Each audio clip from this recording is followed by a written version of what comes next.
Hello and welcome to our 24th episode of Conversation to Connect. Let's get real, powered by Exceptional Connections. I'm CyndiONeill-Dady, the founder and chief connector of Exceptional Connections since 2009.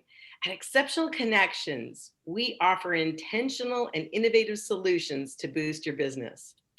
Each week, we nominate a different member of our community to have a meaningful conversation with. So be sure to make yourself comfortable, grab a tea or beverage of your choice, take notes, and be sure to add comments and questions to the chat box to engage us during this conversation. So around the 45-minute mark, I'll unmute the lines and invite our listeners to ask questions, share their ahas and epiphanies, and enter into our conversation with us. So the inspiration of our bi-weekly Conversation to Connect, Let's Get Real talks is to create purposeful conversations. We desire to be relevant during these challenging and uncertain times and to support our community to make an impact in the world and, of course, stay connected.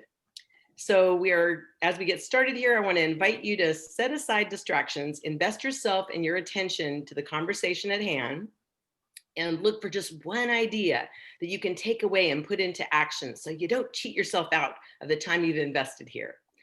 Our conversation this week is with the amazing Debbie Page. Welcome, Debbie, from Black Diamond, Washington. And our topic is creating a vivid vision for 2021 and beyond. So before I introduce Debbie, it's my pleasure to be able to share a little bit about her background. So Debbie is an internationally recognized and award-winning entrepreneur, business coach, and advocate for women's economic independence, and is recognized as the leading authority on cash flow for women in business. Her clients achieve stunning success with profitability because of her commitment to accountability, execution, and the systems and processes that create sustainable business. She's the real thing. For over 2 decades, Debbie has worked with women and money and has acquired, scaled, and sold 2 businesses of her own. It's safe to say that whatever high or low you're experiencing in your business, she's been there and knows the way through. So Debbie, thanks so much for agreeing to join us today for this Conversation to Connect that's so timely as we jump into 2021. Thank you, Cyndi. Anytime I can support this community, I am just honored to receive the phone call, get the bat signal from you so that we can jump in and talk about some really great things related to business. I mean, I'm an open book when it comes to my business, and I really love sharing, I realize this, quarter century entrepreneurial journey I can officially claim this year. Wow. Isn't that crazy? That doesn't make you old at all. No, it doesn't. It doesn't. I started when I was just but a wee baby. That's right. That's right. Well, Yep. all the wisdom that you've accumulated over the years has really been a blessing to all of us who've been able to benefit from it first. So thank you so much for coming on this call today, for being able to have this conversation that's, again, so timely. And just a little background before I turn it over to you. For those of you who are on the call or listening to the replay, this is worthy of getting your pen out and literally a notebook to be able to take notes and be able to, this is not just a standalone conversation though, it's something that you can draw on, over the year to continue your planning. And Debbie has her Women's Business Profit Lab that we'll be talking about later. And she's done a 6-week complimentary session on goal setting for her community. And so this is really a synthesis of those 6 weeks, and hopefully a gift to the community as well. So let's jump right in, Debbie. Do you want to give any background other than what I've shared, or should we just jump into why goal setting is so important? I say we just start there. Okay, go for it. So here's the thing. When I started on my journey to entrepreneurship, I was at best a scattered shotgun. I thought that activity and busyness were the key to success. And if I just worked harder and faster and longer, it would all work out. But what I didn't realize, because I'd never been taught this, is that without a destination and ways to measure, I don't know if faster, longer, and harder is correct in any given area.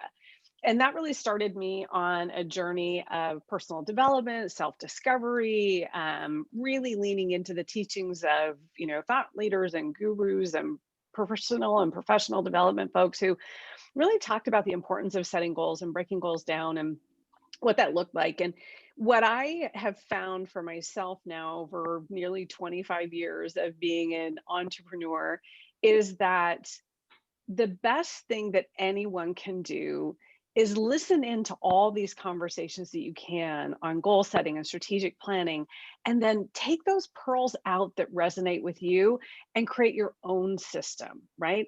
I don't believe there's a one size fits all. And when you hear Cyndi and I talking through today, you're going to hear pieces of things that you probably heard before, but maybe not in the way that I present them, or maybe in the order in which I do them. And maybe now it resonates with you, or maybe you tried it that way once, but it didn't work. And that's the beautiful thing about this, is that goal setting and strategic planning isn't something that we are really taught. It's something we have to go and learn.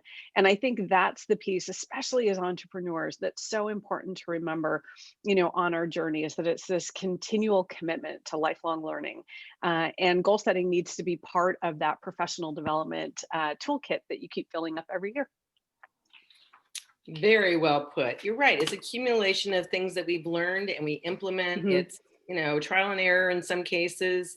But to be able to have the benefit of, somebody like you who's worked Mhm. with women in business and Mhm. who's been out there in the front line, owned her own businesses, Mhm. why not live vicariously, right? In some Right. cases. And I'll say this too, because we have a couple of really great guys who get it, who are on this call Yes. today. Just so you know, this is not gender specific goal setting and strategic planning and vivid vision creation. It will work too for those with greater testosterone than me. So you're in the right place. You're going to be fine.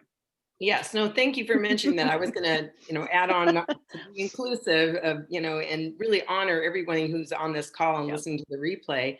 It's for everyone. Mhm. And so that's a great way to start off. So, Yep. we haven't been taught this. It's not intuitive. Mm-mm. There's certain things that can, serve us well in moving forward and building our business and being clear on our goals. So what are SMART goals, Debbie? So You hear if about those, right? Yeah, exactly. I was just going to SMART say goals.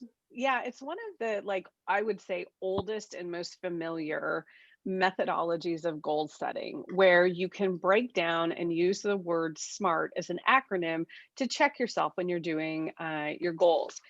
And so I'm going to give you the first 5 letters, which again, are going to be very familiar to you if you've done any of this work yourself. The S stands for specific.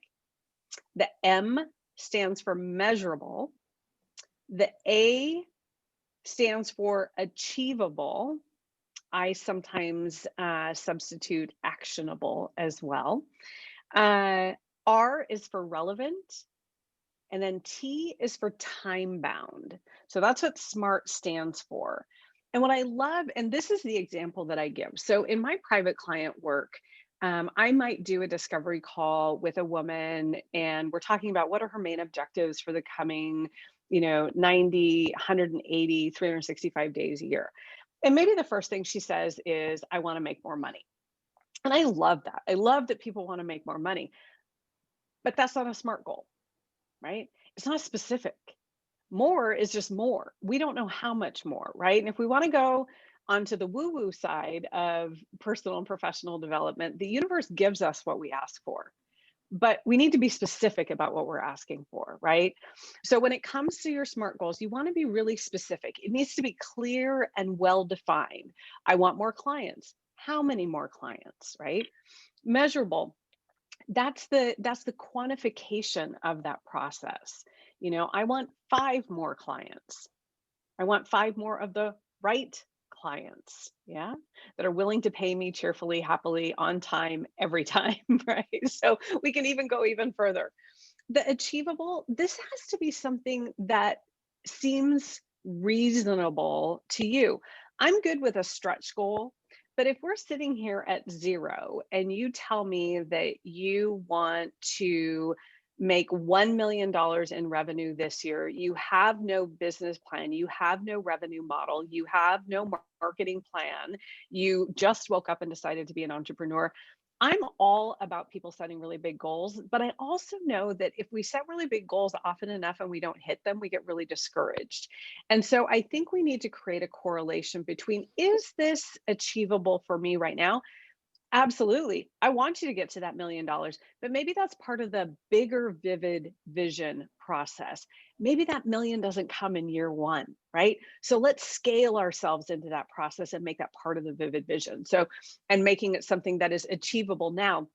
The brain, the way that we're hardwired, is that we seek more of what we get. So if you're getting success, you intuitively are going to be looking for more success, and more success is going to be correlated to the behaviors, actions, and habits that you're taking. Our brains are really funny. They're cooking along and doing all this in the background, and we don't even have to consciously think about it. But if we have positive experiences, our brain is going to be firing off looking for more of those experiences. And that's why the achievable piece of things is so important, I think, when it comes to the goal setting. The relevant, is this something that is relevant to you in the bigger scheme of your life and your business, or is it just something that you picked out of the blue? If it isn't, you're not going to be attached to it. This is what I consider like the emotional connection of the SMART goal process. This is a little bit of the cousin to why. Like this, so when you're breaking it down, is what does this have to do with what it is that I'm seeking to achieve for myself and my business? And then time bound. We have to put some parameters around it. We entrepreneurs are really tricky with ourselves. If we don't give ourselves deadlines, we will just continue to kick that can down the driveway. I'm a big believer that work expands to the time that we give it. If I give myself 365 days to hit my goal, I will likely take 363 of them to get there. If you think about it this way, for those of you who went to university, you've ever done any studying for a continuing education class, you knew when the date of the test was coming up. And anybody in here other than me wait until the last minute to cram? Anyone, right? You knew it was coming, right? You just knew it was coming and you're like, nah, I'll get to it. I'll get to it. I'll get to it.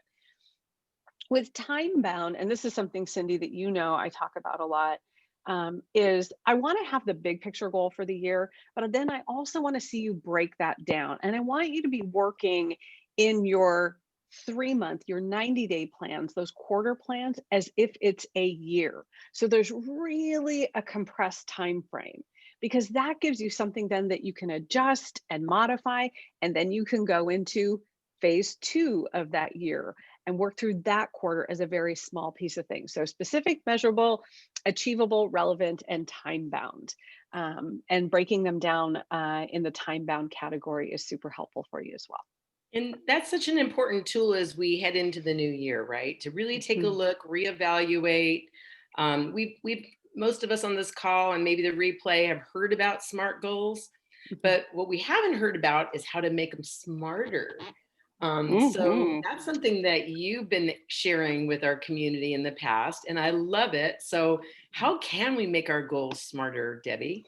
Yeah, so I would love to take credit for this one, but I am just a really good listener for other people and ideas. And I was listening in a number of years ago on a conversation and had a follow-up conversation with a mentor of mine about smart doesn't seem like enough. Like it just seems like we set it and forget it. And that didn't fit for me and my personality with goals. I don't think that's how goal setting works. I think that I felt that there were definitely some missing pieces. And the more listening and learning I did, I recognized that for me, what I wanted were 2 more steps. I wanted to go out and execute, and then I wanted to make time to review. Because if I had set those goals and I just put them up on a shelf, how am I going to know if I'm really getting where it is that I want to go? So I need to go execute, and then I need to plan for that time to review. And that's how your goal setting process actually gets smarter and gets you closer to your goals. And don't you think the E and the R, the smarter part, the part, Er. that's something, yeah. The just keeps it's a cycle, right? You're Mhm. executing, reviewing, executing, reviewing. Isn't that, Mhm. or you reevaluating the entire smarter process? I always step back and look at the entire SMART, the first part of the acronym. Mhm. But once I land on my goals, whatever they are for my business, it is wash, rinse, and repeat in the execute and the review, execute and review. And that can be, and what I love about this, you guys, is that that can be broken down on a daily basis, right? Mm. It doesn't have to be wait until the end of the year and see how you did. It really can be broken down daily if you want to get that granular. You can do it weekly, and you should, right? Because that's how you can measure your process. It is a lot easier to backfill for things that you didn't do in the execution part of things here in the first week of January than it is to backfill for those things that you're not doing in the first week of December, right? So if you schedule the time to do this execute and review process with yourself on the goals that you've set, man, I'm going to tell you, I love accountability, and the E and the R are your personal accountability buddies Mm. when it comes to achieving success. That's a great way to think about it. I love that. Mhm. So before we move forward, I wanted to be able to just have you share with us a little bit about the rear view mirror process. Mhm. And, at the beginning of the year, I know that's part of your process that we're going to be unfolding here with goal setting, but just share with us a little bit about the importance of, reflecting and Mhm. celebrating and all of that kind of stuff. And I don't want to take you off course here, Mhm. because we want to make sure we just talk about how goals are the compass that keep you on course. So Mhm. just to Yeah. throw it out there. Yeah, and so I think the rearview mirror, so in the goal setting process, I believe that in order to figure out where we're going, we have to have a sense of where we've been. And this really lines up with the SMART process.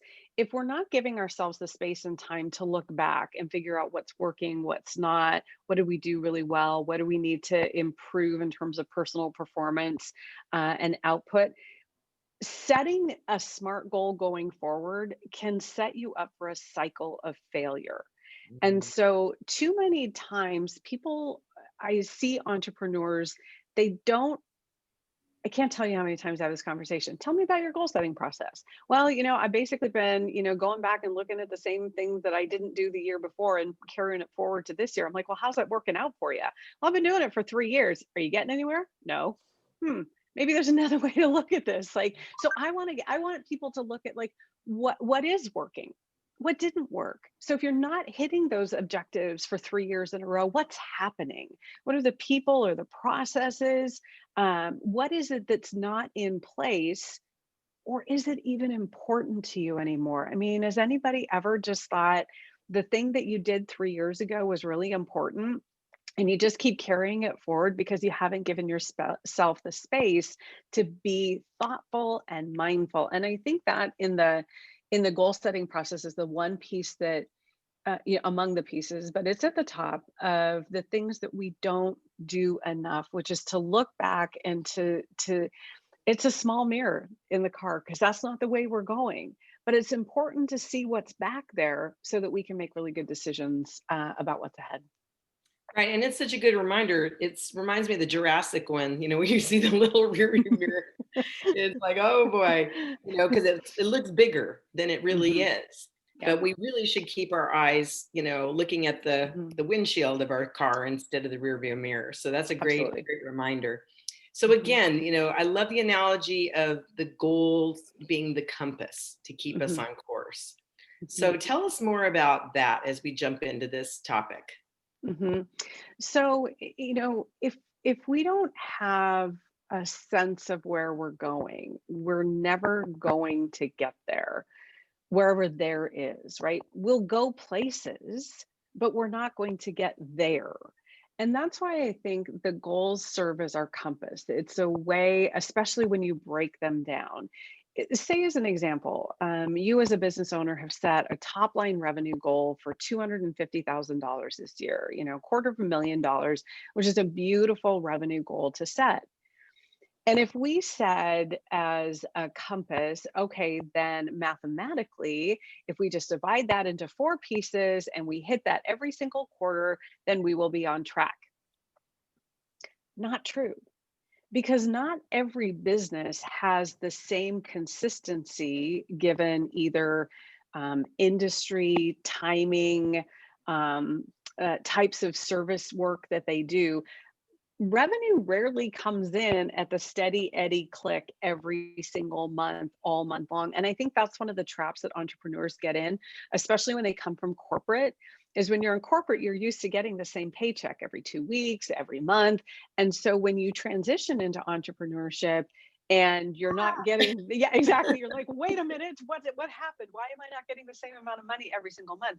It Right. doesn't always work that way. There can be cycles, and I like to think of it as a rhythm, right? Just like the ocean has a rhythm, it comes in and it goes out, it goes up and it goes down. Um, but when it comes to our business, if you can use your goal, the big goal, and you can break it down and look at it through the lens of your business model and your industry, and then you can strategically say, as an example, you're a new client to me, starting a brand new business. You want to make $250,000 top line revenue this year. You've done no marketing. You have no interested people that you've been talking to. You have no leads that have been generated. I already know that the first quarter is going to be pretty slow, right? So why don't we just talk about that and say first quarter, Q1, it's going to be pretty slow. So what are the things that we can do to seed in Q1 to launch us into Q2?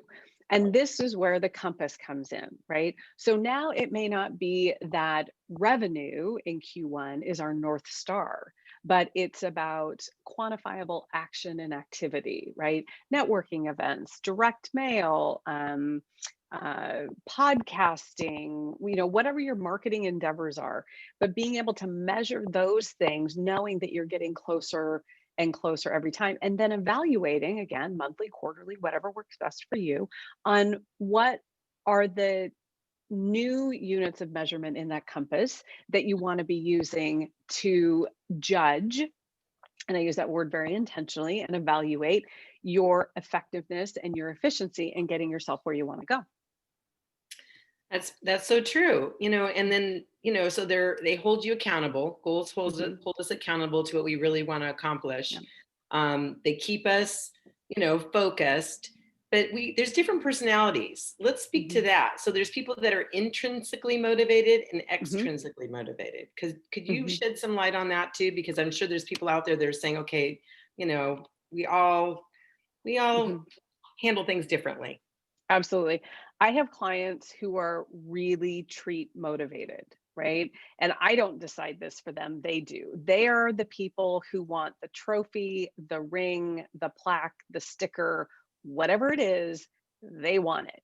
They use that as a visual representation to know that they have worked their tail off to get that thing. And that their tail off could be a day's activity, right? So understanding what it is that motivates you.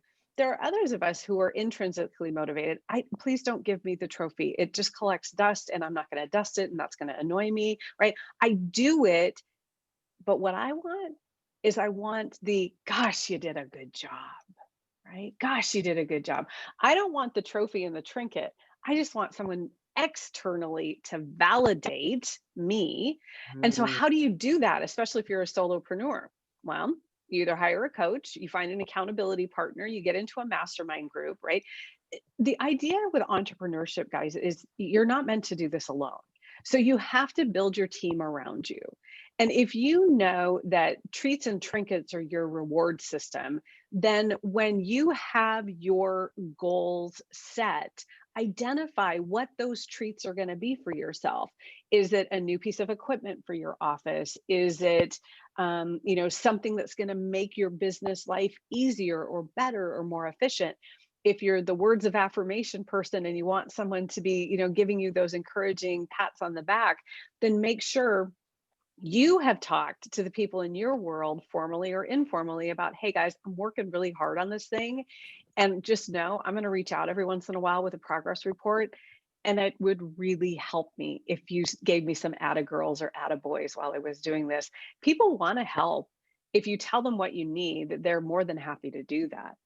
Debbie, I think it's so beautiful that you say that. And most people won't say that because they'll say, Mm, oh, well, that's kind of weird asking for people to acknowledge you. But I mean, that's a principle that my husband and I have, we've mhm, adopted in our marriage is I'll ask him, I'll say, I would like to be acknowledged for mhm. all the work I did for Christmas. Yeah. Because, and then he'll say, and genuinely say, you're Mhm. right. You've done a lot of work. Thank you so much for it. Yeah. And it sounds weird, it sounds convoluted, but I think we need to do that for ourselves because otherwise I think we harbor resentment and we Mhm, feel, mhm, used or whatever. But that's just one of the blocks that mhm, keep us from our goals, among others mhm. that, you and I have talked about. Well, and this goes to that point, and I'm glad you brought this up, Cyndi, because it also goes to the point of sharing, right? So, how many of you growing up were told, now don't be so braggadocious? Nobody likes a little braggart, right? And so we keep all these wins to ourselves. Yes. And then what happens is, say Tamara shares a big win in her business. She gets into a new location, and I, which is how I respond to people's success, get very teary eyed and beclumped. And I'm like so excited and so proud for people. And then what happens, because we've been taught this as little humans, we deflect and we don't know how to take a compliment. So we deflect. So I go to give Tamara a compliment and she's like, "Mom, it's nothing." I'm like, "Hold on a second. That's not nothing.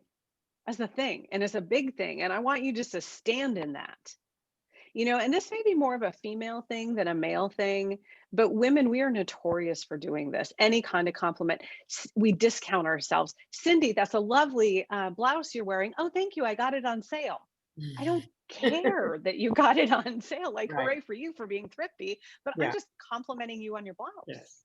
Right. And so it's little things like that that start to happen. And in our businesses, we do the same.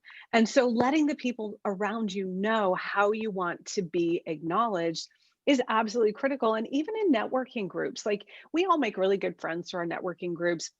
Right now, they're all virtual. We're all doing this, right? Online networking, but letting our people know, like, hey, I had a really big win and I want to share it, right? Or I had a medium win or a small win or a win. Don't even size the win. Just like, I'm really happy that this happened. And I want somebody to know, right?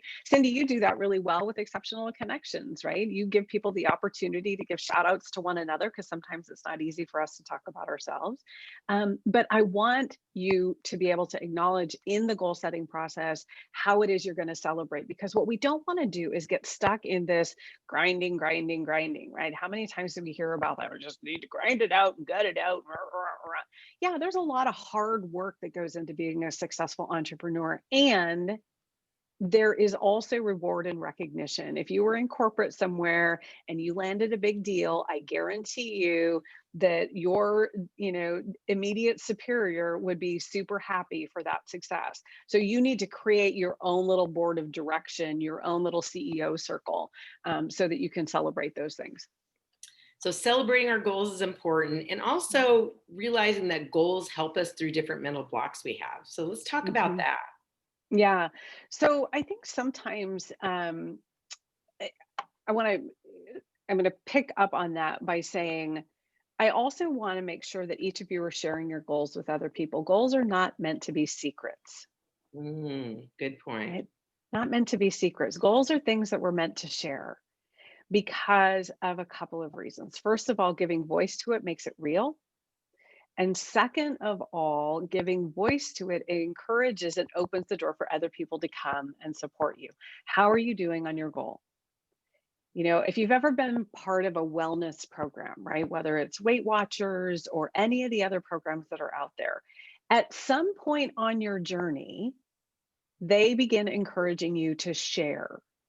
Maybe not what your ultimate number is going to be, but they want you to share. And that's what I want you to do in your business too, is that goals are meant to be shared. They're not meant to be secret. And here's the thing. Sometimes we get jaded because we share our goals with people who aren't meant to get them. And then it's like having a big wet blanket thrown on our happy party. Or a balloon A pop. exactly You right. pop That our balloon, balloon right? and that needle, and that's it. And you're deflated. You put all this time into it, and you've got this person who you were so excited to share it with, and they're like, I don't know how you're going to do it, but hey, if that's what you want to do, rock on. Right. I mean, it just hurts. Like it hurts.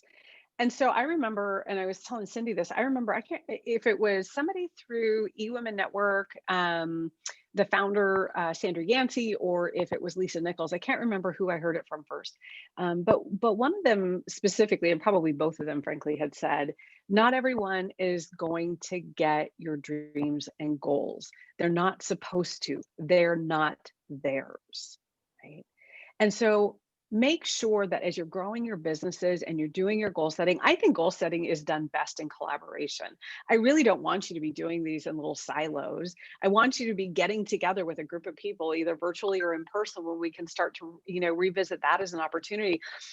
But really to be able to sit down and go through that process and challenge each other and explore and then come together in support and accountability.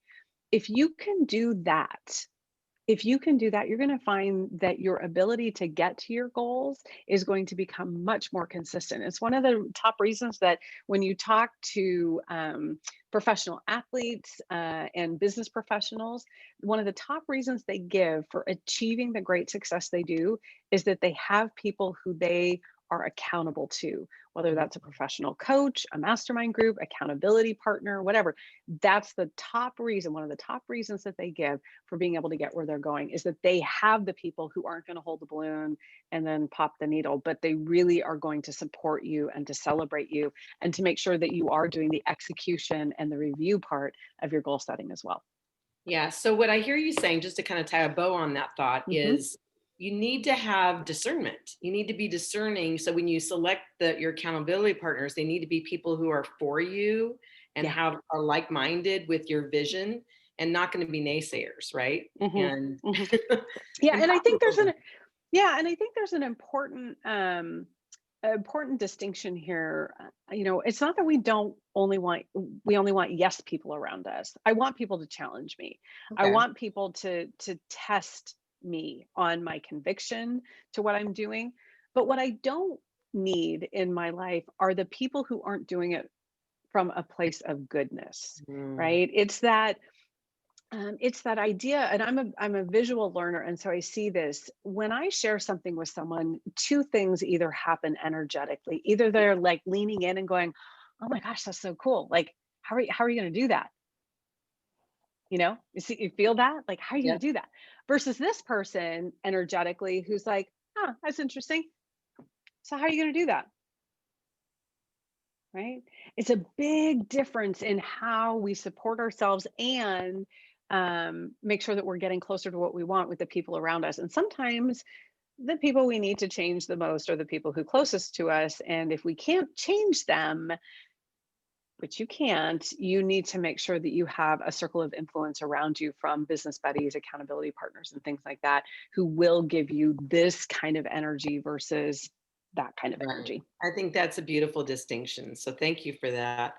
So, some of the mental blocks that people go through historically, with Oh, goal setting is there's, procrastination, whether it's taking a test, like you said, mhm, doing a paper. Oh, mhm, yes, I'm, guilty of that in my mhm. university days. Right. Bad time management habits and all Yeah. that kind of stuff. Yeah. So how important is it to pair your actions, knowing all that, with good Mhm. habits? Oh, it's essential. It's critical. Your habits and actions influence your outcomes. And if you have bad habit hygiene, then you are already setting yourself up for a less than ideal outcome. It doesn't mean you're not going to get there. It just means that you're going to exert a lot more effort and energy than you probably need to. And with a little refinement, you can actually make the habit and the action sort of kissing cousins, if you will, working together. I think of them like like little superheroes, Wonder Twin powers. Those two guys working together are one of the key ingredients to get you where you're going. And so, if a bad habit is procrastination, right? You have this propensity to put things off. Then we need to find the action that's going to kick you in the pants and get you going, right? So I'm looking when I'm working with a client around.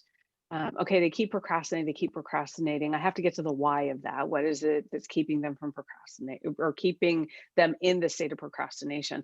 And then how can I pair a good habit with that in order to start breaking the cycle and get a little win? Remember what I said a few minutes ago? Once we start getting some small successes, we are training ourselves up to look for that same habit or action again and again.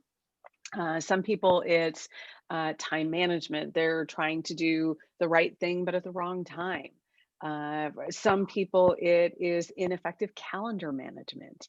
They're doing everything every day, all the time, without time blocking for specific tasks and activities. We were talking a little bit about this before we went live about really managing your calendar, only certain days or certain times for these things, and then certain days and certain times for these things. And here's the thing. When I work with a client and we start working on habits and actions and behaviors, and we're looking at calendar management and time management in order to get them where they want to be, one of the resistance that comes up, and I was guilty of it myself a long time ago, was I can't possibly make myself unavailable to my clients, because if I'm not available when they want me to be available, then I'm never going to get any business. False. Not true, as Dwight Schrute would say. False, right? The truth is this. Work expands to the time we give it, and people, we teach people how to treat us. And so if I say, as an example, Tamara reaches out to me and she wants to have a meeting with me, and this is the other one, no is a complete sentence. But she reaches out to me and she says, Debbie, I want to get on your calendar because I have this really important thing that I want to talk to you about. And I'll say, great, Tamara, that sounds perfect. I have really important things to talk about with people scheduled on Fridays. And so I have time for you this Friday at noon or 1 o'clock, which would be better for you. Well, Fridays don't work for me. So Wednesdays are my better day. Unfortunately, Tamara, that's not available. Would you like to look at the next Friday? So the idea is getting firm with our boundaries, because we can get, especially early stage entrepreneurs, we get really wiggly thinking we have to accommodate everyone every time for every reason. Once I clicked on this, in my previous two businesses, once I clicked on that, it was like angels began to sing on high. Oh, Exactly, right? And I won't sing because that's not my thing. But the clients fell in line. They knew, and I know different businesses are different. And I know if you're a realtor, you need to have, additional parameters for availability, especially in different housing markets. So I understand that. And I will also say we can look at track records. We can look at your history. We can look at your past calendar, and I can find the time for you to do those things, to block that time, to begin building those habits. And here's the other thing. Once you get one good habit, you can then start to stack another good habit on top of it, and then another good habit. And then habit stacking, I think, is one of the most underestimated tools in the toolkit when it comes to achieving success, either in a daily unit of measurement on a goal, or a weekly unit of measurement on a goal, or even an annual unit of measurement on a goal. So the idea being that this is why New Year's resolutions fail. People want to set 13 different things that they're committed to achieving this year, and they get somewhere into the second week of the year. You're not going to successfully integrate and implement 13 things all at once. So pick your one thing. Do your one thing in your business, get good at that, and then habit stack the next thing on top of that, right? So maybe for you, it's outbound calling. and you have some call reluctance, and it's not because you don't know your stuff, but you don't want to be a bother. You got this little chattering monkey in your head about all the reasons why you can't make the calls. So we're going to start with some habit stacking, and we're going to create the time to do that. We know the time that's better for you. We bust through all the myths about why it's not good, and we get you into habit stacking, and we successfully get you through a month of outbound calling, right? You're feeling good about this. No one got mad at you. No one shrieked at you. No one yelled at you. You're feeling pretty good about this. And so now the second thing that you had identified that you're maybe not the best at is follow up, right? And so now we've got this one good habit going. Outbound phone calls seems natural that we could just habit stack follow up on top of that. So if we're doing the outbound phone calls, and follow up might be the email, it might be the handwritten note, it might be another phone call, and then another 30 days go by, right? Now we've got these two habits stacked up on top of each other. And this is how you get this momentum and getting closer and closer to the goals that you want by building little foundations of success over time. This is juicy stuff. It's the snack size, changes, right? That you talk about, right? Yeah, Having those there's little no, successes, building. yeah, the thing is this, Cyndi, I am just going to, throw myself face first onto my desk and repeatedly hit my forehead over and over. If if I hear one more discouraged entrepreneur talk about how frustrated they are at all the overnight success they see. And I'm here to tell you the overnight success story is a lie. It is an absolute lie. We on the outside look at this person's quantum leap to success because we only saw it in that moment of time. We didn't see it over the last 25 or 26 years of them pouring their heart into their business to get what they've done. We didn't see their sleepless nights, their blood, sweat, and tears. We didn't watch them do their habit stacking. We didn't do that, right? So we need to not compare ourselves to one another, like in that way. When I was a younger version of myself, I would see that, and I know I speak of this because I know it. I would look and go, "Oh God, why can't I do that?" Rah, rah, rah. But now at this stage, I look at that and go, oh my gosh, look at all Cyndi's success. That's so cool. I wonder what little things she does that I might be able to incorporate into my own business and my own life. Right. And this is where, when I started, I was talking about my goal setting process, this strategic planning, this vivid vision idea is just an accumulation of a lot of really great ideas. It's accumulation of listening to great people like Cyndi and Chuck and Holly and Tamara and Dave and Amanda and Stephanie, like listening to all these people all these years and going, I could do that. I could do that. Procrastination is kicking me in the pants. I'm going to go listen to Mel Robbins. I'm going to get through her book one more time, and I'm going to go 5, 4, 3, 2, 1, pick up the phone. Like, I know this stuff. I know this stuff. I don't need to talk myself into it. I just need to start doing it. Beautiful. Okay, so let's get down to it. When do you generally begin your goal setting process? Take us through that process. Yeah. So, in context, we're having this conversation in the new year in Yes. January, right? So, for anybody who's watching it later, do not despair that because it is early January, or maybe you're watching this in March, that you have to wait to do your goal setting. You can start today. But for an entire year, getting yourself into the habit, I believe, of doing it earlier is better. So I personally, and I start working with my clients to do the goal setting process, kicks off October 1. We start getting into this in October. For me, I spend over 40 hours developing my business plan for the following year between early October and mid December. I don't do it all at once. I don't do it 8 hours at a time. I do an hour on the calendar here, a couple hours there, a couple hours here, a couple hours there, because there's a lot to it in terms of reflection, review, analysis. What is it that I know about last year? What do I want to be new in the new year? What are the questions that I need to ask myself or beliefs I need to challenge?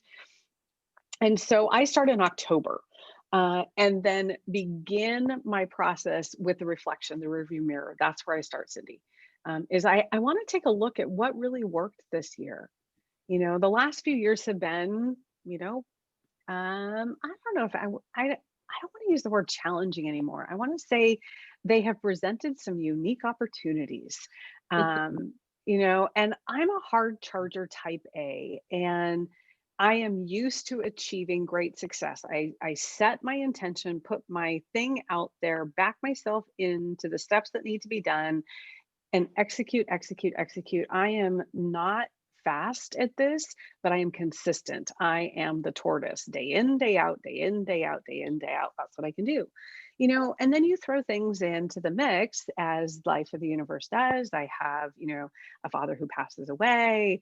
I become full-time caregiver to my mother who has dementia and she's becoming more and more debilitated, and all these great goals and plans that I had about launching this and launching that. And so you want to talk about like outside looking at people going, look at all their success. I'm not having that kind of success, right? You get to be a little reflective. So looking back and saying, before I start criticizing what didn't work, I always want to celebrate what did, you know? Number one thing this past year during a global pandemic, as I'm sitting down with my clients right now, when we did their process in the fall, they had two objectives in March that I gave them. One was to be in business at the end of the year, and number two was don't get coronavirus. That was it. And every decision that we made was related to those two objectives. And I'm pleased to say they are all still in business and none of them got coronavirus. So we're happy for that. But we started in October with how are they doing? And I was telling you this, Cyndi, one client was really, in July, man, that was the lowest of the low for her. And for a lot of us, I think, as business owners, it was a really scary time for business. We weren't sure exactly how it was going to turn out. We made adjustments. She kept executing, made adjustments, kept executing. And here we are at the end of the year where her revenue is just a titch under what it was in 2019.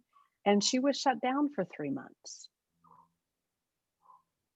So let that sink in for a second. If we then took her annual revenue, popped out those 3 months, right? Divided it back in and took a look at it in the middle of a global pandemic.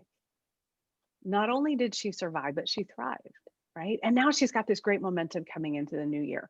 So when it comes to the goal setting process, we start with the good stuff because remember, what we start with is what our brain is going to focus on. And then we get critical analysis on what didn't work. Is it people? Sometimes it's you, the people. Is it process? Right? What was it that did not work? And I'm going to challenge you on this one. No judgment. No judgment.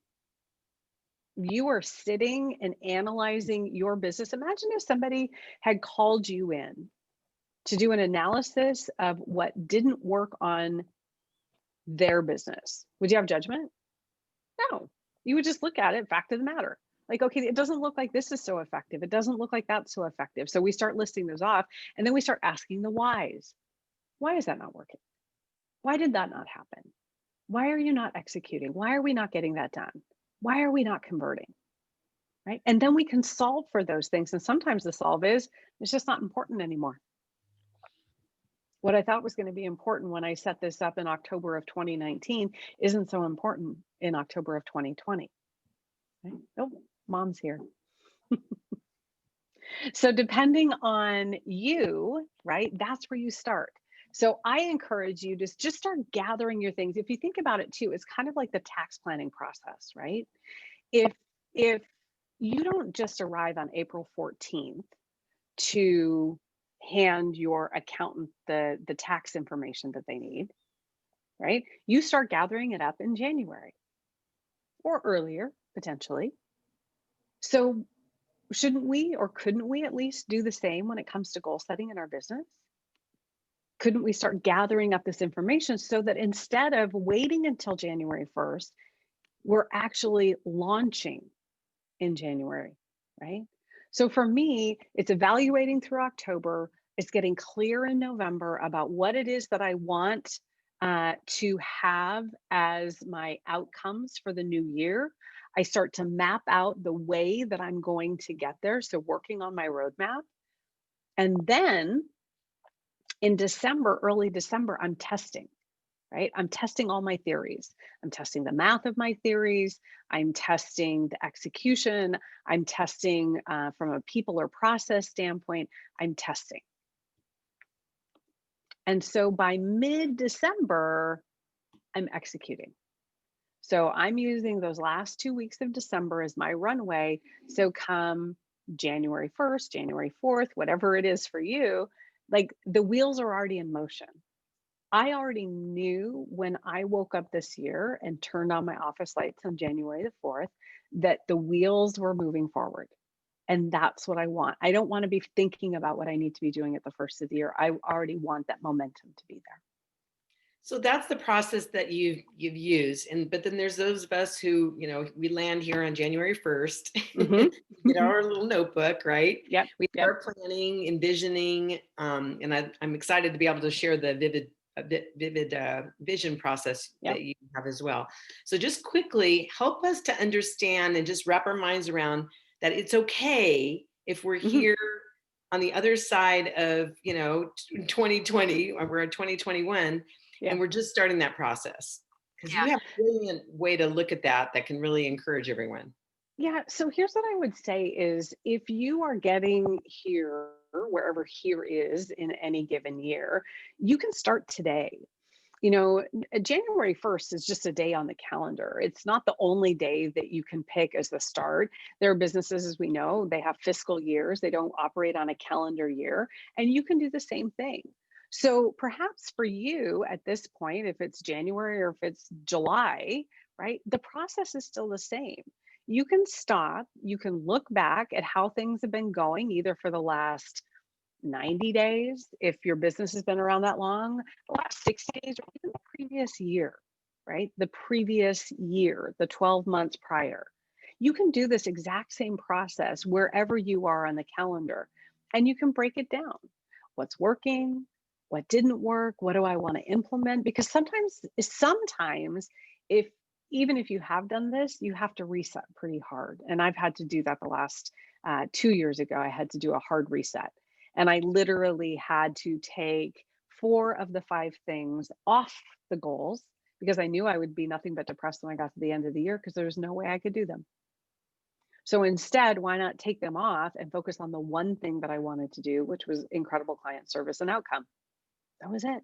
So everything was about service and outcome. And anything else just got put up on a shelf. I can guarantee you when I did that it would have been April. Had I not done that, my getting to the end of the year would have been filled with a lot of disappointment, regret, discouragement. And instead, I gave myself a heck of a lot of grace. Got to the end of the year, acknowledged the fact that I was smart enough to take those other things, put them up on the shelf, and that I achieved that objective. And you can do that too, right? So Yeah. wherever you're doing your goal setting, and if you have a goal that you even want to hit this month, you can do the same exact process. So recontextualizing is really important, as well as your brilliant kind of recontextualizing time. Mm-hmm. So tell us about that. Yeah, so I've been fascinated by time for a very long time. And I have studied under a few people who have really unique ways of looking at a calendar. The one that I think I resonated most, and write this down, is super great guy. His name's Todd Herman. And Todd works, yeah, you know him, Dave, right? So Todd works with a lot of high achievers, and Todd focuses in on the concept of the 90-day year. And Todd really believes that if you can take your year in business, he does it with sports athletes, CEOs as well, but if you can take your year and break that year into a quarter and take that quarter and make it a month, and then make the month a week, you will increase your productivity, which increases your efficiency, which increases your output. So going back to my example earlier, if your revenue goal is $250,000 for the year, and we're just going to on this one go with the easy math of it, we're going to say 200,000 because the math is easier. 200,000. And we're going to say that you have all the systems in place, leads are flowing, marketing machine is moving, all that stuff. We're just going to divide this up 50, 50, 50, 50 every quarter. So $50,000 of revenue every single quarter, and we treat it like it's a year. So again, relationship to time, time expands or work expands to the time we give it. If we compress this, we're also much more likely to be accountable to ourselves and to the outcome. So focusing in on what are the actions, activities that I need to achieve $50,000 in revenue in Q1. And then breaking that down monthly. What do I need to do each month? What do I need to do each week? What do I need to do each day? And it may not be that those actions are 5 days a week. It could be those actions, whatever those are to you, are 3 days a week. But breaking them out so that you can benchmark yourself and you know. And my favorite question to ask at the end of the week, Friday afternoon, before I turn out the lights, look myself square in the face in the mirror over the computer.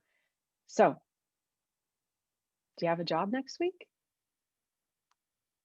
Would I rehire you? And when you start asking yourself that question, would I rehire you next week or would I send you home? That's where it really gets into the gut feeling of, am I doing? Because we as entrepreneurs can come up with all sorts of stories about why we're not getting things done. And look, legit, we all have stuff. I get life. Trust me, I get life. And we don't want life also to be the thing that holds us back. There are a lot of really successful people going through a lot of really cruddy stuff, and they're still getting objectives met. And you can do that too. That's beautiful. So how do we figure out where we're going? I know that you have a wonderful process that you can maybe walk us through quickly, and then we can go through individually.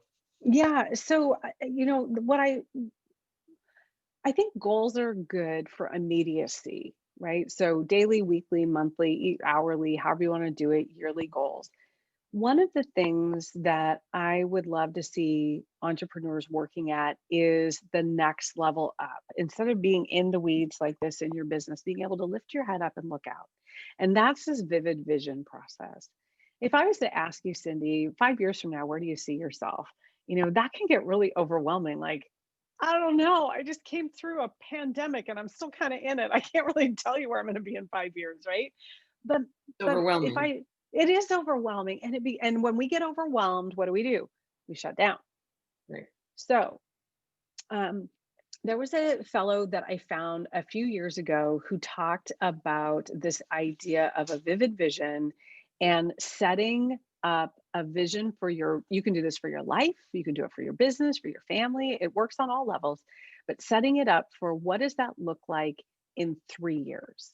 Like 3 years seems reasonable. When he said that, I was like, oh, I can kind of get on board with that. Like I can feel myself in 3 years. I don't know how I'm going to feel in 5 years, but 3 years seems to make sense. And this process takes your goals into the biggest level. So if we go back to the person who says, I want to make $1 million, that's great. Like, let's talk about what it's going to take to get to that $1 million. And maybe that becomes part of their vivid vision. The vivid vision is this idea of it's a document that lives in the present context with language, but it exists in the future. And this is filled with your I am statements, not I will, but I am. I am making $250,000 a year. I am profiting $100,000 a year in my business. I am CEO of this. I am the leading authority on. I am speaking on the world's largest stages in the world about this, that, and the other thing. I am the most sought after this. I am. We do this 3 years out. And so if you do this in conjunction with your goal setting process, every year that you do your goal setting, you're looking at your vivid vision.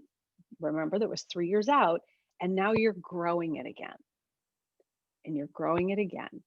And Cameron has in his book, Vivid Vision, some really great examples in there of statements that some of his clients have used. And whenever I go through this process with a client, it's really fun to be able to see them go, "Ooh, I would like to be that. Like that's in alignment with who I am and what I'm about." And it can be everything from a place to work. I am the best place to work in my city or my town. My company is the best place to work. I have a client who has completely I am'd their vivid vision to a standalone office. They know exactly what it's going to look like. They know exactly what the break rooms are going to look like. They know exactly what the space is going to be used for, the writing that's going to be like, they got it. Vivid vision is one of the most fun. That's where we really get dreamy. If you've gone through my process before, I talk about get dreamy about what your ideal year looks like. Vivid vision takes it to that next level. And if you do that every single year, that's where you get to hang those big things that you're like, this just doesn't quite have a place this year, but it could in the future. I love the way you referred to it as a cousin to goal setting, right? Hmm. It Yeah. partners with goal setting. It's a bit a bigger vision and Hmm. also plays off of what you've already developed in your goal Yeah. setting process. Yeah, and it's a great way for you to test every year as you're doing your goal setting. Like, does this line up with that vivid vision? And does my vivid vision line up with my actions that I'm currently taking today? This is where we get some of the truth telling to ourselves. This is where we get to check ourselves to say, is that the right opportunity at the right time right now? Or is that a distraction that Mm. is disguised as an opportunity? That's why I love these two processes working together. Oh my gosh. Debbie, say that again, because I think that's gold. That's gold. It really is. It could be a distraction. Sometimes we get Yeah, confused. We think, oh, yeah, I've got to do that yeah. because it's an opportunity and I don't want to miss that opportunity and it aligns with what we're doing. But, There we have are to be discerning. No, Cyndi, there are a lot of distractions that are disguised as opportunities. And if we don't have enough of these touchstones, right? The goals, the objectives, the units of measurement, the vivid vision, if we don't have enough of these, think of them like breadcrumbs on the trail to visit, grandmother's house with the Hansel and Gretel, right? If we don't Yeah. have enough of these things to know we're on the right path, then it's really easy to say yes to everything without knowing if it's the right thing. Right. And we as entrepreneurs, you know, there is no shortcut. Nobody's special program or course or this or that is going to get you any faster to your destination any sooner. There is no magic pill. It just is consistent execution over time. You can take the courses and you can subscribe to the programs. You work with the coaches like me, you work with guys like Dave, like you work with a team, but we're not the magic pill. The course isn't the magic pill, you are. And so everything that you can do to support yourself to make sure that you're executing correctly on the right thing at the right time at the right moment, it's going to get you closer to where you need to be. It's going to grow your revenue significantly. It's going to make a huge impact on your profitability. Right? But if you're saying yes to the wrong things, those distractions that were disguised as opportunities, you're going to continue to be frustrated, see your revenue and your income go down, or at least stagnate, at best. I love the concept of vivid vision because it's something that our mind can wrap around in Hmm. 3 years and say, Hmm. yes, I can see myself potentially getting there. But this year, not so much. And we need to be able to believe that our goals are Yeah, possible. yeah, absolutely. And I think, 2020, I've said this before, is the great equalizer. It is the great equalizer in business. If I was to put 10 business owners in a room right now and ask all 10 of them if they had to make any changes in their business model during 2020, I can pretty well assure myself that 10 out of 10, for the only time in my business history, would say, yeah, right? And it was about survival and it was about evolution and it was about development. we did what we needed to do to navigate an environment that we never planned for. When I do business planning, I never say, okay, we need to have the global pandemic contingency. Like, I never brought that up. Like, yeah, I would like you, business owner of brick and mortar, to plan to have your business completely shut down for 3 months. How are we going to handle that? Right? It just wasn't, that just wasn't part of the bigger picture planning process. It might be But going this, forward though, right? well, and here's what I will say though, is that anybody who I had ever talked to in the past, who talked about how hard it was to have business savings, who didn't take action on it. We hadn't worked together, they didn't take action, whatever it was. 100% came back around this last year and said, I heard you in my head every day for months, dang you, like how important it was to have these things. And so while I didn't have a global pandemic clause in my goal setting, one of Sure. the things that I talked about all the time with my clients is, what is it that you have set up for your business, for your savings? How long, just as when I was a financial advisor and I would talk to my clients, how long could you go pay your financial obligations if you got hit by a bus? Right. So we talk about it in the business. If you, especially as a sole practitioner, cannot do the duties of your job, how long can your business survive? Right. And then what can we do to support that? What are the avenues that we need to consider that might shore that up a little bit for you? And then how do we make sure that you're selling more, spending less, and keeping more of that money you make? That's what I want for you. Mhm. So vivid vision feels a little bit more woo-woo than goal setting, Hmm. right? It's not quite as strategic. No.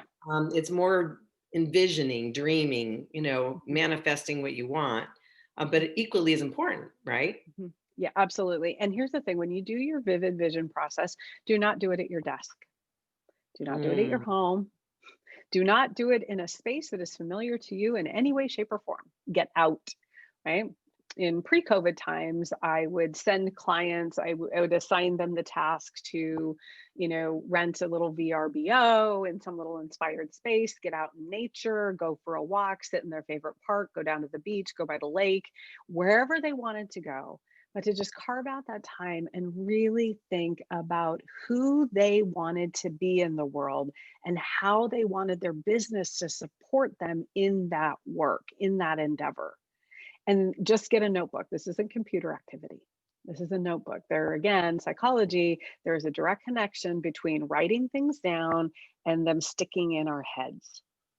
And so that's where that vision process is. It is woo woo. And trust me, I am left brain linear, love the spreadsheet gal.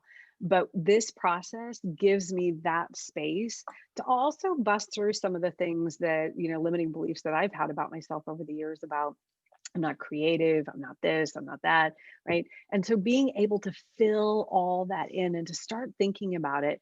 And it might be something that you go out on a hike and sit on a rock and you do an hour at a time for, a few weeks and you really get clear on it. And then you put it in a pretty notebook and you keep looking at it and every year you pull it back out again.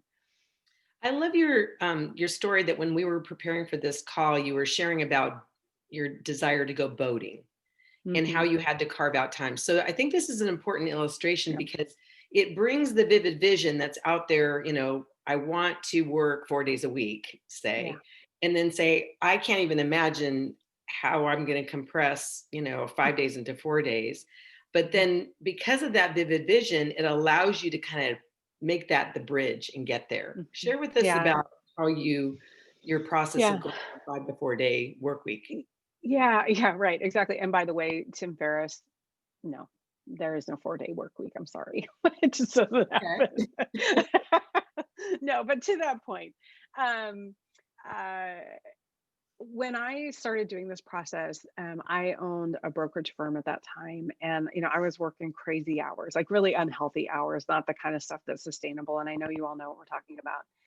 And I was like, there's no way I can take time off during the week. I can barely take time off on the weekends. There's no way I can do this during the week. And we got a boat and we were trying to cram boating time. It was a cute little runabout. I was so excited to have a boat living here in Washington State. It was beautiful to have. And we were cramming boating time in on the weekends, but it didn't feel relaxing. It felt like it was being crammed in. And so I did a little vivid vision exercise, a shorter term one for that next year, and said, I am working half day, 2 days a week, right? That's where it starts. Half day Friday, 2 times a month, right? So the first and the third, second and the fourth, that's how it started. And then it expanded to, I got to the end of that and I was like, oh, that actually worked. And I didn't drop any balls and I got my stuff done. Do I go with 4 half days or do I just jump in and go 2 full days? We're going to go 2 full days. So we go 2 full Fridays a month that we're not in the office. Wheels on the bus didn't fall off. And then it was 4 full Fridays a month that we're not in there during the summer, right? So it starts with the summer and then it continues to grow. And so sometimes you can bite size or snack size your way into these I ams, these vivid visions that you have for yourself. I knew that if I gave myself more space, I would be a better leader to my company, to my employees, and I also would create better outcomes for my own clients. If I had more space, if I felt less frazzled, if I felt less harried, if I gave myself that space, I would do better work in the world. And again, when you prove that to yourself, you will continue to seek more of it for yourself. And you tested it out. So that was Mhm. that there was a process to that. You didn't just jump in and take 4 days out of your, work week a month Mm-mm. in a month. You Mm-mm. tested it, you did it incrementally, you assessed what was going on. And I think Mhm. that's a beautiful reminder to all of us that we can do that. We can play with things. It's not going to undermine our business or our Mm-mm. integrity or reputation in the community if we just do it in the snack size, Mm-mm. process that And you're here's the thing, Cyndi, I didn't make a big announcement. I right. didn't say, dun dun dun dun, I am taking half days off. Don't bother me, right? I didn't, it was nobody's business but my own. Right. It Right. was it was how and remember what I talked about with habit stacking? This was a new habit. And so I needed to test it. And there was no availability on Friday afternoons. No one asked why. And then there was no availability 2 Fridays a month. No one asked why. People don't care. And then pretty soon there was no availability on any Friday. Nobody asked because they don't care, right? Right. They will fit themselves into the space you give them. Right. Well, for the client, it's on a need to know basis or for, Yeah. but I just think it's beautiful that that's a beautiful illustration that we can all be bold and do Mhm. what we need for ourselves to make ourselves better, to be able to serve our clients and be our best selves. And it Um, doesn't have to be getting a boat and going out on the lake and taking half Fridays off. It can be closing your computer at 4 o'clock instead of 8. It can be taking a walk in the afternoon and blocking out that time for yourself. It can be any of those things. And so, yeah, I'm all driven, completely driven about the revenue and the profit in our business, but none of it is worth it if you're not a whole, healthy, happy human. Right. Well, that's so encouraging. Thank you so much for sharing your brilliance with us. Thank We went a you. little bit over, but you had a lot of content, and Thank you. I mean, the vivid vision piece is so brilliant. I wanted to make sure that we had time to flesh that out. Thank So I want to be able to open the call up for any questions that our you. Okay. listeners have. Before we do that, let's just make sure, how can people connect with you, Debbie? You have a women's business profit lab, keep more of the money you make. You do a weekly Facebook learn and earn. Tell us Mhm. more about how our listeners and those on the line can connect with you. Yeah, so I really do think that that Facebook group, the Women's Business Profit Lab, is the best place to plug in with me. It is the place that, it's a curated group of women business owners, nearly 900 now, that over the last 5, maybe 6 years, I've been nurturing, developing relationships with. Business relationships have developed, and this was my intention: was I wanted to bring great business women together to know other great business women. And magically, those great businesswomen have gotten to know each other, and some and many of them have done work together, right? And they've referred other people to one another. And that's been the hope. And so every Wednesday I do free coaching in there. It's a group call 9 to 9:30. It's a no promo zone. It's easy to go back and listen to. But I talk about all the things that on a daily basis we need to be considering as business owners. So I'd love to have people come in there and play with us. It's a real interactive group, super supportive. There are daily prompts that happen in there. So things to think about with your business, actions to take, things like that. That's the best place to engage with me. Awesome. Well, thank you so much. I also want to mention that in Debbie and I prepping for this call and realizing that we're offering content that, she ideally would go, October, start that process. So we're going to be proactive here. And I scheduled Debbie as our spotlight speaker for Exceptional Connections networking group. We offer the second Tuesday of every month and during these times virtually. In August. So Debbie will be the second Tuesday our spotlight speaker and will share a 20-minute teaser with us. And then we're going to have her do a 2-hour skill shop in October, outlining this create your vivid vision process that we're doing today. So you can hit the ground running in 2022. So stay tuned with us as we offer that to our community. So I'm going to go ahead and you can feel free to unmute yourself, or I'll unmute you if you raise your hand. And this is an opportunity to ask Debbie any questions about the great content that she shared with us, and also to be able to maybe share your ahas and epiphanies or your takeaways, something that you're going to be able to implement immediately. So Tamara. Hey, Tamara. Go ahead. It's said to, Mute now. There we go. There you go. I had to accept you on muting me. Okay. I love that you talked nothing about grace. Everything that you talked about for the last hour was grace, and being graceful with ourselves is good. And if we give ourselves the space, that's just giving yourself grace right there. And the habit stacking, oh yeah, one little habit, next habit, next habit, it does build on each other. One problem that I have, I have never made cold calls, and they scare me to death. And you knowing my industry a little bit, how do you make that cold call, and who would be my starting point? What are you afraid of?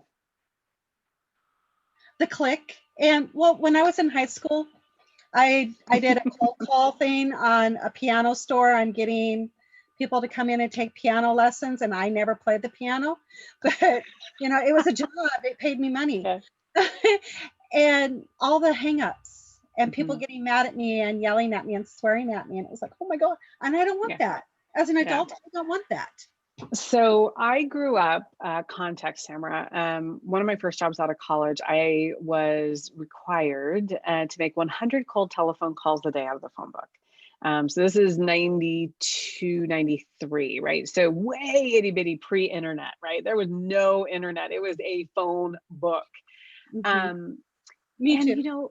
Right? And so the thing was, for me, a couple of thoughts. First of all, I would think about what is it that motivates you? I love to gamify things. So it's a challenge for myself to, achieve a certain thing in a certain amount of time. So figure out if that's something that would work for you, gamifying it. The second thing that I would say is develop a script that is resonant to you. And when I say a script, I'm not talking about, hello, this is Tamara, how are you today?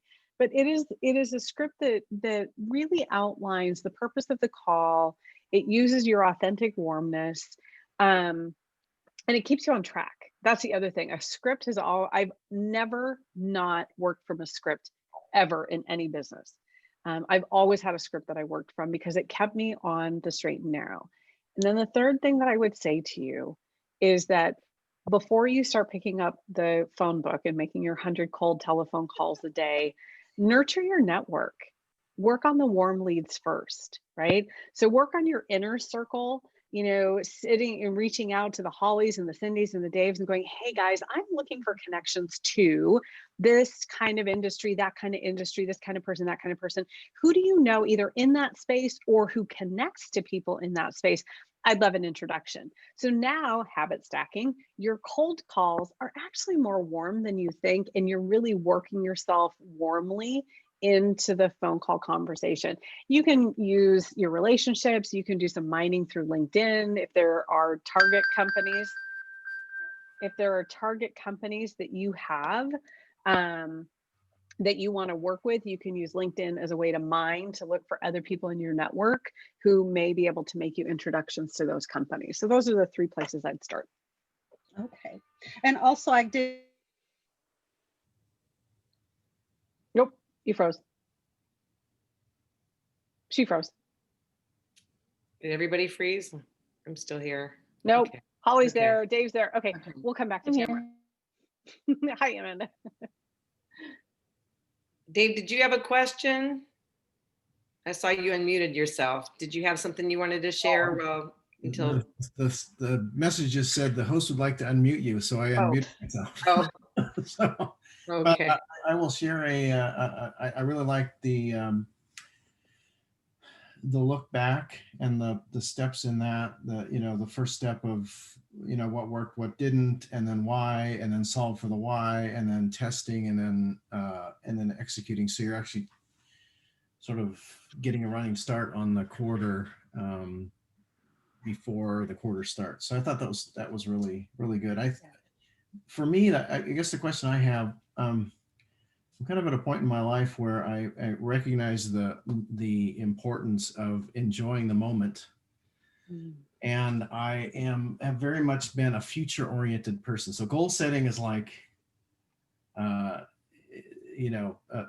familiar area to me, but I'm trying to sort of balance that with, because you set a goal and you can get focused on that goal, and then you're suddenly there's no time to talk with your son, or there's no time to be with your, so can you talk a little bit about how you maintain the balance between having a goal and being driven, but also not missing the life as it goes by? I mean, my son's 14 years old. It was like he was born yesterday. Yeah. And so so can you talk about that? Yeah, that it's a great question, Dave. And I think I don't have children. I have a partner who has a teenage daughter who's 15. We've been together for 5 years. And so I recognize that, though she doesn't always, I think, care to be around us. We like to be around her a little bit, right? But I have, I do have other relationships. My dad passed away a couple years ago now, and my mom, my time with her is limited. And so, just trying to, I hear you, because I think one of the things that, especially goal setting, future thinking people, one of the greatest opportunities for us is to just take a breath for a second, because none of that matters. None of that future thinking, goal setting will matter if, when your kiddo goes off to college, right? And he's not in the house, and he's only going to be underfoot for, quote unquote, underfoot for another 4 years. And then he's going to be, potentially off doing something, more independently. And even next year, he'll become more independent, and so on and so on. And so I don't, one of the things, and for people who've known me for a while, I don't believe in balance. I think balance is this elusive thing that we beat ourselves up over because we can't achieve it. I think it's very difficult to achieve. This is my opinion. Instead, I want people in my life to think about the rhythms, right? The rhythm of life and what that looks like. So as an example, I have clients with kids about your age, and what is important to them is, okay, we're going to pretend we're not in a pandemic, and likely your son is learning from home in some capacity, and he's not going off to school during the day. And so, lots of dynamics have changed for us. But in a traditional non-COVID world, when the kids are at school, they're at school, and there's this window of time where moms and dads have a chance to work and run their businesses.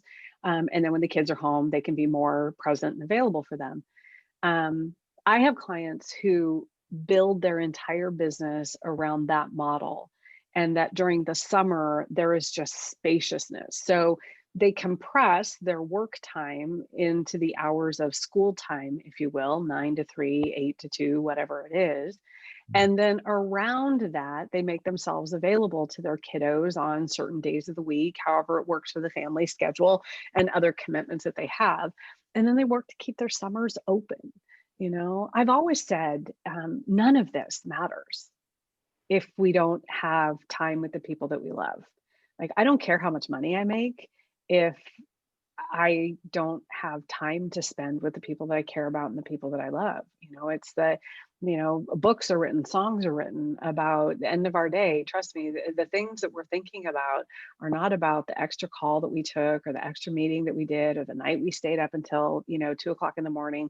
What we're thinking about, I believe, is, the time that we spent with the people that we loved.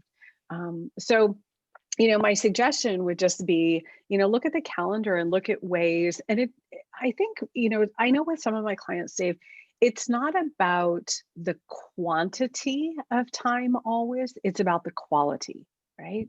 So it may be that I have one client who last year wanted to be completely present, had some loss in her family and wanted to be completely present for her daughter one day a week. And so we just shifted her schedule around. So, she knew mommy had to work. Mommy always has to work, right? But she knew that one day a week, that day was hers and mom's day. And that was the day the out of office reply went on the computer. Clients waited. If there was anything in process that was urgent, a client got a message, hey, remember, I'm out of the office tomorrow. I'll wrap it up for you and you'll have it on Monday, or whatever their agreed upon delivery time was. I think if we can, as people, start thinking about the quality of time that we spend, we'll stop chasing this idea of finding some kind of balance and instead getting into this rhythm, right? There's a season, and I was talking to Cyndi about this yesterday. I'm in a season of my life right now. I'm in the season of my life where I'm a full-time caregiver to a mother with late stage 6 Alzheimer's dementia. And this stage doesn't last forever, and this is just a season. And I will regret more if I tried to do my hard charging type A overscheduled cram, right? It'd be easy for me to have a caregiver here 5 days a week so I could just keep doing what I do. But I'm choosing not to. I have a caregiver here 3 days a week so that I can focus on client facing work 3 days a week, mostly uninterrupted. And then 2 days a week, we have time together, which is why you all saw her kind of wander in. She comes in to check and see what I'm doing. She's lonely and she wants to see what's happening. Then she wanders off again, which is fine. And then when we're done, I'll go down and visit with her for a little bit and have my laptop and, get my things done. So I think it's about, Dave, so I'll be 51 this year. And I had this vision when I started my business that was brought from when I worked inside a company, that we must start at 8 and we must end at 5, and we would take our lunch hour and we would have a break, right? That's how, I came into the business world. And because that's all I had ever seen. That's how my parents had been employees. I didn't know anything different. And what I have come to realize is that one of the beauties of entrepreneurship, especially when you get into the stable stage of entrepreneurship, is you get to develop and create your own schedule in the way that it works for you, in the way that it supports the people who you love as well as your lifestyle. So, maybe, kind of just take a look at, where that depth of quality, figuring out, and I'm no child psychologist, but, maybe asking him, like, what would it look like if I was more available to you? What would you want that to be? Good. Thank you. I love that concept of rhythm. Yeah, you're welcome. Because I always think about a teeter-totter. When I think of balance, I think of being stuck in the middle of the teeter-totter in the playground when I was a kid. And that's just not a fun place to be. Like, but a rhythm, it's like the ocean. Sometimes it's busier and, sometimes a little more choppy, and then sometimes it's just nice and easy. So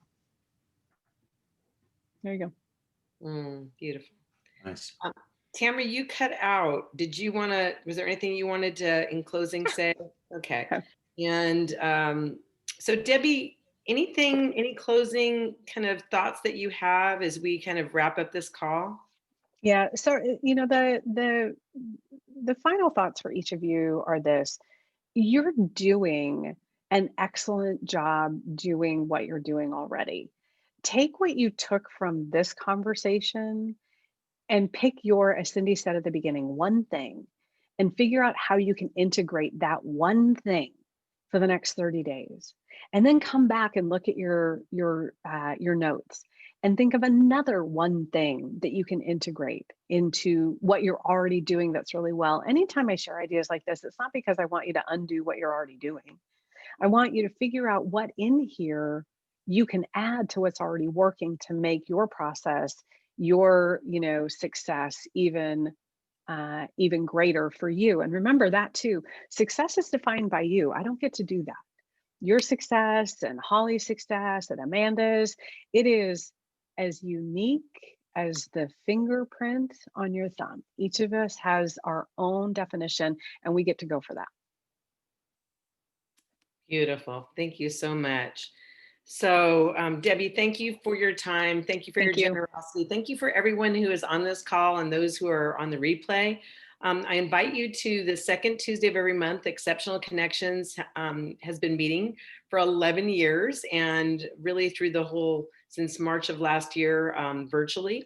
So we invite you to join us on January 12th from 11:45 to 2. And our spotlight speaker is Melanie Asher. And she's going to be talking about mastering the social media experience. So we'd love to have you join us. Go to Exceptional-Connections on Facebook. You'll hear more, get more information on how to register, or feel free to contact me. So Debbie, thank you again so much. Thank you everybody for joining us. You're welcome to unmute yourself and say goodbye, or any last comments. Bye, you guys. Thank you so much. Thank you, Debbie. Thank you so much, everybody. Bye-bye. Take care.